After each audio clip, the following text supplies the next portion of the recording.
What up, YouTube? Team Movies here. Here is my opening slash streaming segment where I talk about the films and TV that's coming out this week, whether it be theater, streaming, etc. Alright. Now, not many big ones out this week, but the only major big one we have is Inside Out 2. The follow up to 2015's Inside Out. This time around, you have sadness, anger, fear, and disgust who have been running a successful operation by all accounts. However, when anxiety shows up, they aren't sure how to feel here. Now, of course, Anxiety is voiced by Maya Hawke. Amy Poehler is also in this. I cannot wait for Inside Out 2. I enjoyed the first film. This one looks like it's gonna have lots of feels to it. Really charming. So I'm really looking forward to see this one when it premieres. All right. Now, that's the only major wide release we have out this week. On Netflix, we got Ultraman Rising. When Tokyo is drained by giant monsters, an all-star athlete reluctantly returns home to take on the mantle of Ultraman and become a legendary hero. And I've seen Ultraman here and there, not really much of an Ultraman guy, but I'll probably give this one a go. I've been hearing great things about it. It has 100% Rotten Tomatoes, so lots of people really digging this, so maybe I'll give it a go. Now, something I'm also excited for to check out on streaming is Bratz. Not to be confused with the dog line, but Bratz is, of course, a documentary, which is pretty much about the Brat Pack. The people who was in the Breakfast Club, saying I'm on fire. This is directed by Andrew McCarthy, who, of course, been in a lot of the Brat Pack films. I believe he was he was in Pretty in Pink and all. You also have other folks in this, such as Molly Ringwald, John Cryer, and all. And this looks really interesting. It's where Andrew McCarthy, who follows this effort to track down fellow members of the group here. Now, the Brat, granted, I was not born in the 80s, so I did not really know how it was felt in there. But I have seen lots of Brat Pack stuff, and the Brat Pack was always so iconic in the 80s, with films with John Hughes and stuff. So I'm interested to check out this documentary when it premieres. It looks really fascinating. All right. Also premiere now, coming out this week, we also got a movie titled Tuesday. Now, in Tuesday, it stars Julie Louis-Dreyfus, and is where a mother and a daughter must confront death when it arrives in the form of an astonishing talking bird. This is, of course, from A24, and it looks really fantastic. Julie Louis-Dreyfus looks great in this. Looks really heartfelt, looks touching. Very interesting A24 film. So I'm intrigued to see this one. We also got a film titled Treasure, which stars Lena Dunham and Stephen Fry.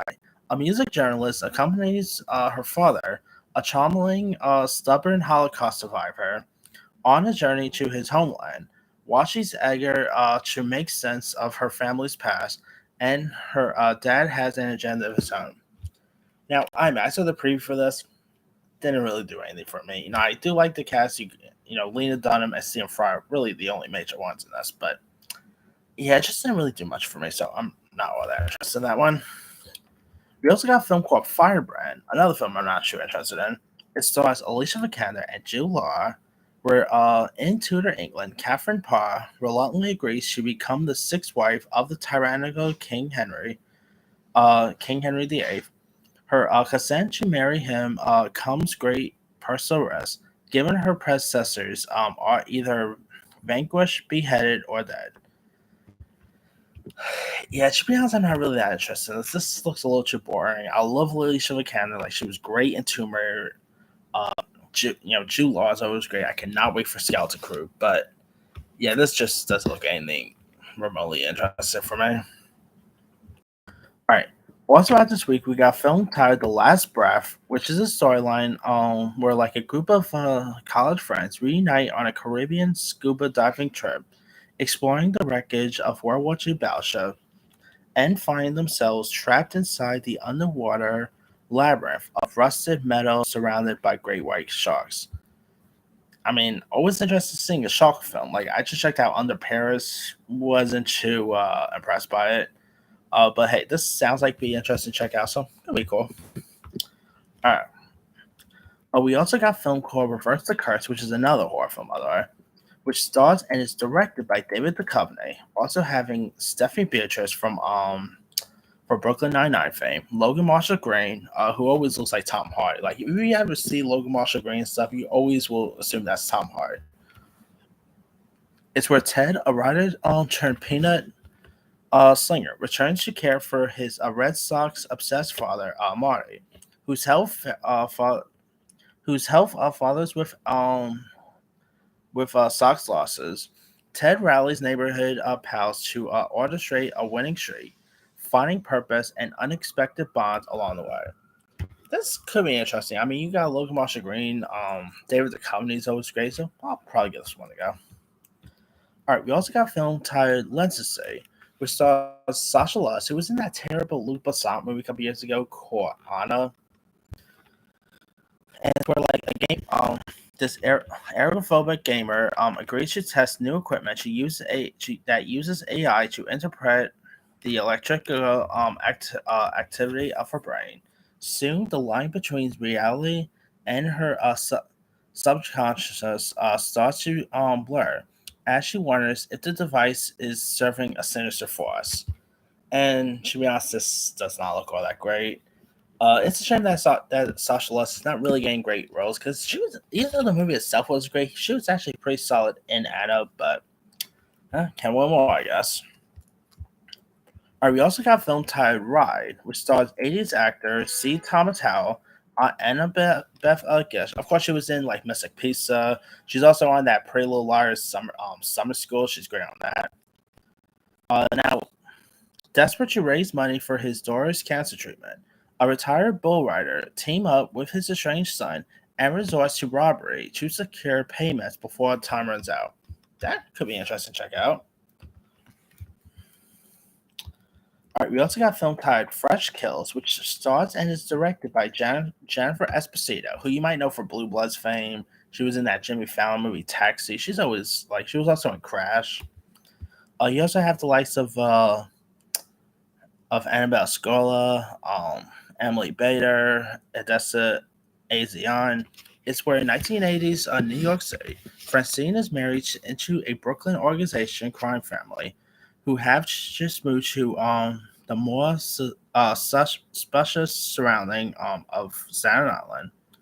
However, for her and her daughters Rose and Connie, the shadow of the mafia remains ever present. That could be interesting to check out.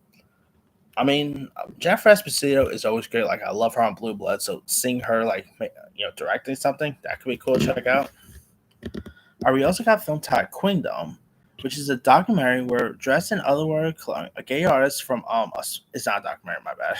Some reason I thought it was, but a gay artist from a small town in Russia stages racial public performances that become a new form of art and activism. That could be interesting to check out. Got a film titled Ghostlight, where a tender and heartwarming drama about a construction worker who is pulled into a local production of Romeo and Juliet, only to find community and on a way to work through his own family troubles. Now, this also stars Dolly D. Leon, who, if that name sounds familiar, is because she was in that movie Triangle of Sadness a couple years ago. She was terrific in that, so glad to see her in a row here. We also got a film titled Summer Solace, where a trans man, Leo, played by Bobby Silva Menendez, life is jumble of auditions, acting classes, barista jobs, and situationships, all of which he hopes will amount to more. Unexpectedly, Leo's college best friend, cisgender and straight Eleanor Randon, calls Leo, announcing that she'll be driving through New York City and offers to pick him up for a impromptu trip upstate, and they embark on a weekend getaway, marking their first time spent together since Leo began transitioning. I'm gonna give this one. I love a good road trip film. This sounds interesting. I know just reading the synopsis, people are just gonna already call this thing woke for obvious reasons, but hey, it could be an interesting little indie though. All right, we also got a film titled Cora Bora, which stars Megan Saylor. Of course, you might know her from that show Hacks on that's on Max. You also got Manny Jacinto, who's also in The Acolyte. Justin Long and Heather Morris from of course Brittany from Glee fame. Fearing her relationship isn't going well, Cora returns home to win her girlfriend back, but she realizes much more than her love life needs salvaging. That could be interesting. I mean, I've seen Hex here and there. Megan's pretty good on that show, so I'm glad to see her getting like a lead role here. So I don't know, it could be an interesting film to check out. We also got a film titled Bad Behavior, which stars and is directed by Ellis Engler, who was also in that movie Beautiful Creatures. But she's also the daughter of Jane Campion, who recently directed The Way of the Dog, or was the Western film recent with Bandit Cumberbatch. She also directed The Piano, so she's pretty much her daughter there.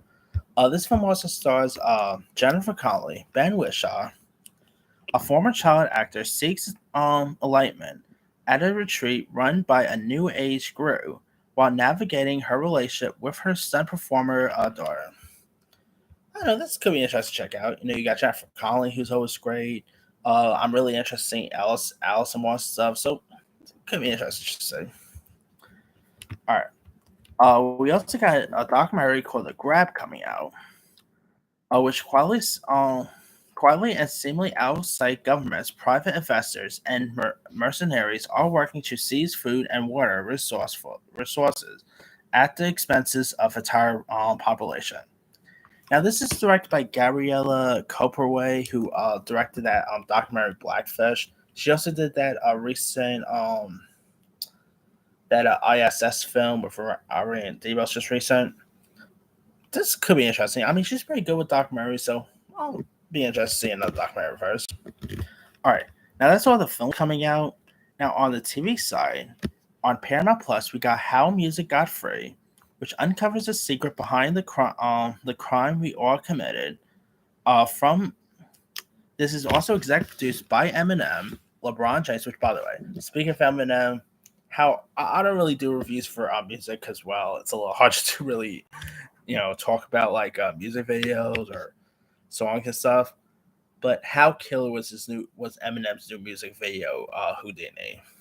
Comment below if you like Houdini. I mean, it's always nice to see the return of Slim Shady, right?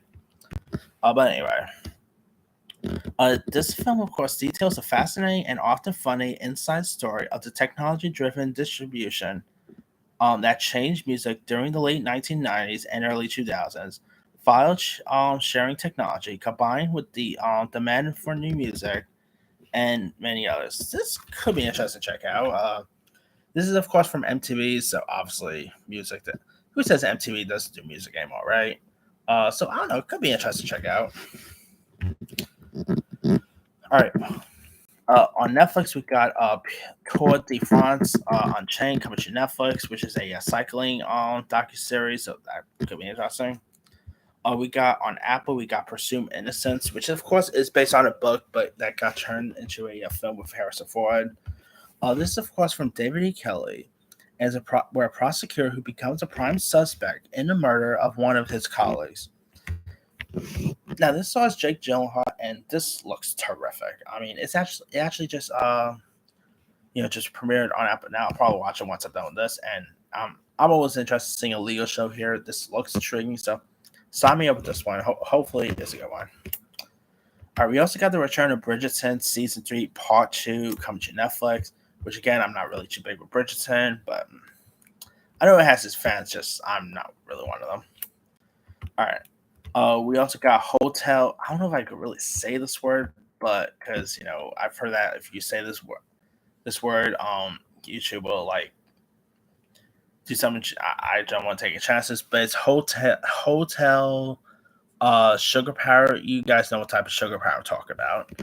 Now this is coming to MGM Plus, where like the Miami Hotel becomes the epicenter of the Miami sugar power white power sugar scene in the late 1970s. You guys know what type of white power sugar was in the 70s and 80s.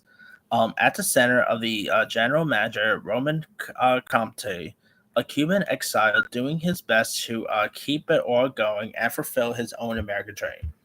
That could be interesting to check out. You got Michael Chiklis, nice to see him back on TV, so could be interesting. All right. We also got The Boys season 4 coming to Amazon. I cannot wait for this. I love The Boys. The first 3 Boys seasons. Definitely cannot wait to check out where they're gonna take this new one too. It was, of course, just announced that season 5 will be ending after season 5. Uh, Disappointing, but hey, all good things come to an end, right? So yeah, I cannot wait to see where they're gonna take the 4th season too. And we're not on full, like, obviously it's gonna come streaming. We of course got House of the Dragons coming to Max and HBO, but it'll come to Max as well. Of course, House of Dragons season 2, so cannot wait to see where they're gonna take that one too. I mean, I'm not really like the world's biggest Game of Thrones guy or anything, but I thought House of Dragons was pretty decent. So I'm intrigued to see where they're gonna take this one too. So hopefully season 2 will be as good as the first season, but we'll see. But that's pretty much it there. Let me lead you guys. Which of these films or series are you interested in? Are you interested in Inside Out 2, Tuesday, The Boys? Drop comments below. Don't forget to like, subscribe, hit that bell for notification. This is Sim Messiah.